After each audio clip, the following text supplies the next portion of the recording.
बिस्मिल्लाहिर्रहमानिर्रहीम। अस्सलामु अलैकुम वरहमतुल्लाहि वबरकातुहू। यूनिक कॉलेज सेक्रेटरी लोरमाल कैंपस की जानिब से प्रोफेसर मोहम्मद आसिम रज़ा आपसे मुखातिब हैं। इससे पहले के लेक्चर्स में जो इस चैप्टर के हवाले से थे, आपको बेसिक करवाएगी, प्रॉब्लम्स करवाएगी, काफ़ी डिस्कशंस हमने की, और जो हमारा पिछला लेक्चर था उसमें आपको क्वेश्चन नंबर 6 करवाया गया था और बैलेंस शीट बनाने का तरीका भी बताया गया था।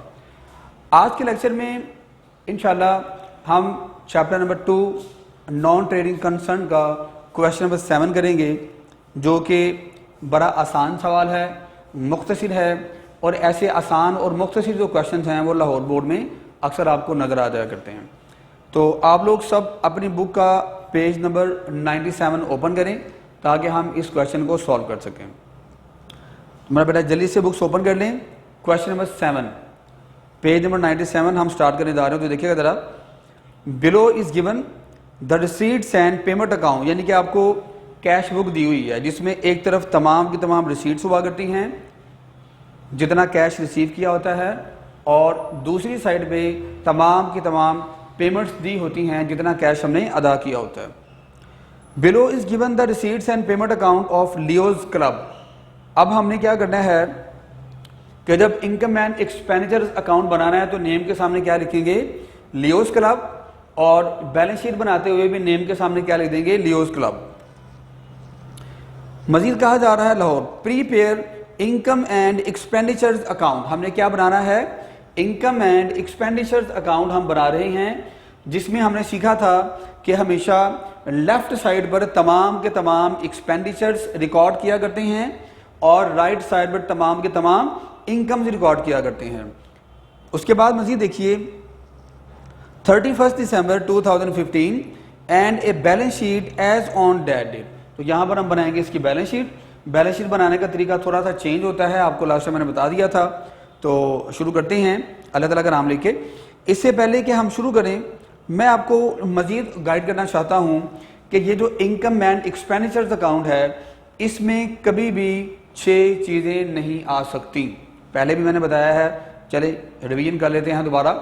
इसमें कभी भी 6 चीज़ें नहीं आ सकती। नंबर 1, किसी किस्म का बैलेंस यहाँ पर नहीं आ सकता, चाहे वो बैलेंस ब्रॉड डाउन हो या बैलेंस कैरिड डाउन हो, साल के शुरू का बैलेंस हो या साल के आखिर का बैलेंस हो, वो कभी भी यहाँ पर दोनों साइडों में रिकॉर्ड नहीं हो सकता।